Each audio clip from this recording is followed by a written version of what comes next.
નમસ્કાર, સ્વાગત છે આપનું અરવલ્લી સમાચારમાં અને બુલેટિન સાથે હું છું માસૂમ। સમાચારોની શરૂઆત કરીએ હેડલાઇન્સથી।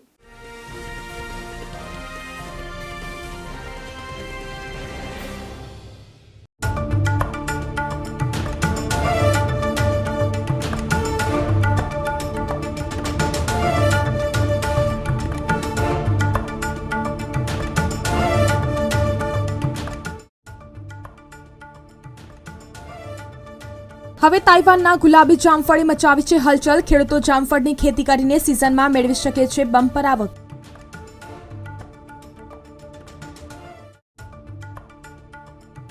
દિવસે ગરમી અને રાત્રે હળવી ઠંડી। તાપમાન 1.4 ડિગ્રી વધી 35 નજીક, હજુ 2 ડિગ્રી વધશે।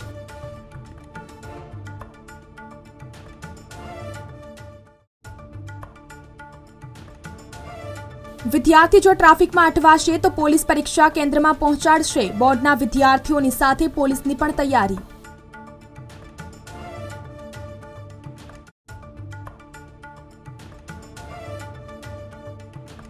એમએસયુના ભરતી મેળામાં 670 વિદ્યાર્થીને 1.80 લાખથી 9 લાખની જોબ ઓફર મળી। પ્લેસમેન્ટ ફેરમાં 12 કોલેજના વિદ્યાર્થીઓના 18 કંપનીએ ઇન્ટરવ્યૂ લીધા। તહેવાર પર મુસાફરોની સુવિધા વધશે। ઓખા દિલ્હી સરાઈ રોહિલ્લા વચ્ચે દોડશે હોળી સ્પેશિયલ ટ્રેન।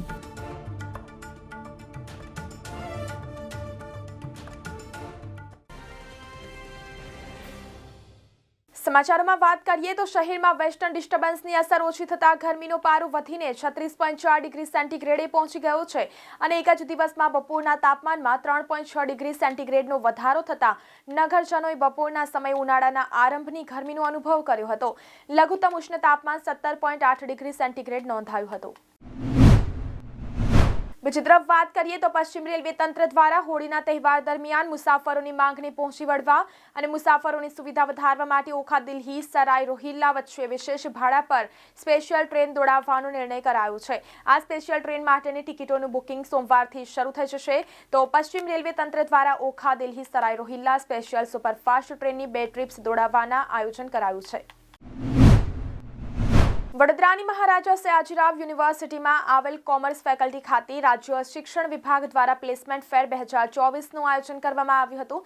આ પ્લેસમેન્ટ ફેરમાં 600થી વધુ વિદ્યાર્થીઓને bending, health, insurance, finance, service, retail અને માર્કેટિંગ સેક્ટરની 18થી વધુ કંપનીઓએ વિવિધ 1000થી વધુ પોસ્ટ માટે વાર્ષિક 1.8 લાખથી 9 લાખ સુધીની જોબ ઓફર કરી છે। ધોરણ 10 અને 12ની બોર્ડની પરીક્ષા આજથી શરૂ થઈ છે ત્યારે વિદ્યાર્થીઓને કોઈ તકલીફ ન પડે તે માટે પોલીસે પણ વ્યવસ્થા ગોઠવી છે। કોઈ વિદ્યાર્થી ટ્રાફિકમાં ફસાઈ જાય તો તે પોલીસનો સંપર્ક કરી શકે છે। પોલીસની વેન વિદ્યાર્થીને સમયસર નિર્ધારિત સેન્ટર સુધી પહોંચાડશે। ઉપરાંત શી ટીમ વિદ્યાર્થીઓનું કાઉન્સેલિંગ કરશે। શહેરના તાપમાનમાં ઉતાર ચઢાવ જોવા મળી રહ્યો છે। મહત્તમ તાપમાન 1.5 ડિગ્રી વધતા દિવસે ગરમી વધી છે જ્યારે રાત્રે હળવી ઠંડી અનુભવાઈ રહી છે। આગામી દિવસમાં મહત્તમ અને લઘુત્તમ તાપમાનમાં 1 થી 2 ડિગ્રીનો વધારો થવાની સંભાવના છે। હવામાન વિભાગના જણાવ્યા અનુસાર રવિવારે શહેરનું મહત્તમ તાપમાન 34.8 ડિગ્રી અને લઘુત્તમ તાપમાન 17.6 ડિગ્રી નોંધાયું હતું। એક તરફ જ્યાં પરંપરાગત ઘઉં, ચોખા, જુવાર અને બાજરીની ખેતી કરતા ઘણા ખેડૂતો પોષણક્ષમ ભાવ ન મળવાને કારણે ખેતીથી કંટાળીને અન્ય વ્યવસાય તરફ જઈ રહ્યા છે, ત્યાં બીજી તરફ ઘણા ધંધાદારીઓ અને નોકરિયાતો પોતાનું કામ છોડીને બાગાયત ખેતી તરફ વળ્યા છે, કારણ કે આ ખેતીમાં મળે છે જબરદસ્ત વળતર। અહીં પાક ફેલ થવાનો કોઈ ચાન્સ જ નથી। જોઈએ આ અહેવાલમાં। નિષ્ણાંતો પણ માને છે કે શેર બજાર કરતાં પણ વધારે કમાણી આ ખેતીવાડીમાં છે। ઉદાહરણ આપણી સામે છે ચંપારણના એક ખેડૂતે કરી આ ફળની ખેતી અને હાલ કરી રહ્યો છે અધધ કમાણી। આજે અમે તમને જામફળ વિશે જણાવી રહ્યા છીએ જેની ખેતી કરીને તમે માત્ર 3 વર્ષમાં શૂન્યથી કરોડપતિ બનવાની સફર કરી શકો છો। હા, આ ફળ તમને ખરેખર કરોડપતિ બનાવી શકે છે, તે પણ ખૂબ જ ઓછા ખર્ચે। તમે જામફળની ખેતી ઘણી જોઈ હશે અથવા કરી હશે, પરંતુ હવે તાઇવાનના ગુલાબી જામફળે હલચલ મચાવી દીધી છે। આ જામફળની માંગ જેટલી વધારે છે તેટલી જ તેની ખેતી કરવી સરળ છે। કૃષિ નિષ્ણાંતોનું માનવું છે કે આ જામફળની ખેતી કરીને ખેડૂતો સિઝનમાં બમ્પર આવક મેળવી શકે છે। 100 રૂપિયાનો છોડ રોપી કરો ખેતી।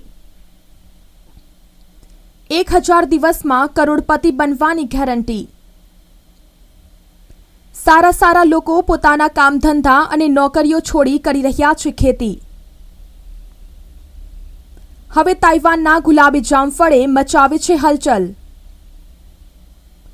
ખેડૂતો જામફળની ખેતી કરીને સિઝનમાં મેળવી શકે છે બમ્પર આવક.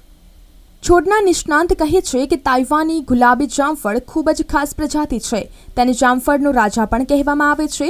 એક છોડની કિંમત માત્ર ₹100 છે. તમારી કમાણી વાવેતર પછીના 15મા મહિનાથી બરાબર શરૂ થશે.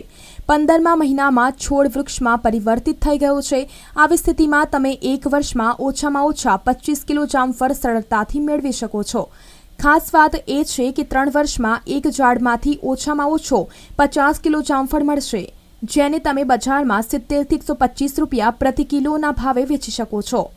ચાણપટિયા બ્લોકના રામપુરવા ગામના વોર્ડ 5માં રહેતા ખેડૂતના કહેવા પ્રમાણે તેમને પોતાની 1 એકર જમીનમાં તાઇવાનના ગુલાબી જામફળની ખેતી કરી છે. દિગ્વિજયે 1 એકર જમીનમાં લગભગ 700 જામફળના છોડ વાવ્યા છે. ખેડૂતોના કહેવા પ્રમાણે અન્ય પાક અને ફળોની તુલનામાં તાઇવાનના ગુલાબી જામફળની ખેતી એકદમ સરળ છે અને આર્થિક છે. ન તો આ છોડ સુકાઈ જાય છે અને ન તો હવામાનથી પ્રભાવિત થાય છે. તમને જણાવી દઈએ કે દિગ્વિજયને 3 વર્ષમાં આ 700 જામફળના છોડ પર લગભગ ₹3 લાખ ખર્ચવા પડશે, જેના કારણે તે ત્રીજા વર્ષે લગભગ ₹35 લાખની કમાણી કરશે. ગુજરાત સરકાર ઘણોદ ધારા કાયદામાં ધરખમ ફેરફાર કરવા જઈ રહી છે, જેને પગલે લાખોની જમીનના ભાવ કરોડોમાં પહોંચે તો નવાઈ નહીં. અત્યાર સુધી કોઈ પણ વ્યક્તિ ખેતીની જમીન ખરીદી શકતો ન હતો, તેમજ ખેતીની જમીન ખરીદવી હોય તો ખેડૂત ખાતેદાર હોવું એ ફરજિયાત હતું, પરંતુ સરકાર ઘણોદ ધારા કાયદામાં ફેરફાર કરવા જઈ રહી છે. બીજી તરફ નજર કરીએ તો પશ્ચિમ રેલવેના અમદાવાદ સ્ટેશનનું નવીનીકરણ કરવામાં આવી રહ્યું છે અને તેને વર્લ્ડ ક્લાસ સ્ટેશન તરીકે પુનઃ વિકાસ કરવામાં આવશે. આ કારણોસર ભાવનગર ડિવિઝનમાંથી દોડતી 2 જોડી ટ્રેનોના ટર્મિનલ અમદાવાદ સ્ટેશનને બદલે ગાંધીનગર કેપિટલ સ્ટેશન પર ખસેડવામાં આવ્યું છે. તે મુજબ ટ્રેનોના સમયમાં પણ ફેરફાર કરવામાં આવશે. ગુજરાત માધ્યમિક અને ઉચ્ચતર માધ્યમિક શિક્ષણ બોર્ડની પરીક્ષા આજથી શરૂ થઈ રહી છે. પરીક્ષાને લઈને બોર્ડ દ્વારા તમામ તૈયારીઓ પણ કરી દેવામાં આવી છે. ધોરણ 10નું ગુજરાતી, અંગ્રેજી, ઉર્દુ, હિન્દી અલગ અલગ મીડિયમની પ્રથમ ભાષાનું પેપર આજે 10 થી 1-15 સુધી ચાલશે. આથી વહેલી સવારથી વિદ્યાર્થીઓ પરીક્ષા કેન્દ્રો પર પહોંચ્યા હતા. સાબરમતી નદીના કિનારે આવેલા ઐતિહાસિક ગાંધી આશ્રમનું ₹1200 કરોડના ખર્ચે રીડેવલપમેન્ટ કરાશે. 12 માર્ચને મંગળવારે વડાપ્રધાન નરેન્દ્ર મોદી આશ્રમનું માસ્ટર પ્લાન જોશે અને તેનું લોન્ચિંગ કરશે. અત્યારે ગાંધી આશ્રમ 5 એકર જમીનમાં પથરાયેલો છે. માસ્ટર પ્લાન મુજબ હવે આ આશ્રમ 55 એકર જમીનમાં રીડેવલપ કરવામાં આવશે. ગાંધી આશ્રમનો કુલ વિસ્તાર 322 એકરનો છે. સિંધુ ભવન રોડ પર મ્યુનિસિપલે યોજેલા બોન્સાઈ શોની 10,000થી વધુ લોકોએ મુલાકાત લીધી હતી. લગભગ એક સપ્તાહ ચાલેલા આ શોમાં બોન્સાઈની ખરીદી માટે 200થી વધુ લોકોએ પૂછપરછ પણ કરી હતી. શહેરમાં બોન્સાઈનો એક અલગ ચાહક વર્ગ છે, જે દર વર્ષે અંદાજે 50 લાખના બોન્સાઈ શો ખરીદે છે. બોન્સાઈનો ઉપયોગ મોટેભાગે ભેટ આપવામાં થતો હોય છે. ગુજરાત યુનિવર્સિટીની સાયન્સ, કોમર્સ, આર્ટ્સ, લો સહિતની વિવિધ વિદ્યાશાખાની રિપીટર અને રેગ્યુલર વિદ્યાર્થીઓની ઓફલાઈન પરીક્ષાઓ 20 માર્ચથી શરૂ થશે. અમદાવાદ, ગાંધીનગરના આશરે 100થી વધુ પરીક્ષા કેન્દ્રોમાં 1.5 લાખથી વધુ વિદ્યાર્થીઓ આ પરીક્ષા આપશે. ગ્રેજ્યુએશન લેવલની સેમેસ્ટર 3 અને પીજી સેમેસ્ટર 3ના રિપીટર વિદ્યાર્થીઓની પરીક્ષાઓ 20 માર્ચથી શરૂ થશે. તો બુલેટિનમાં અત્યારે બસ આટલું જ. નમસ્કાર.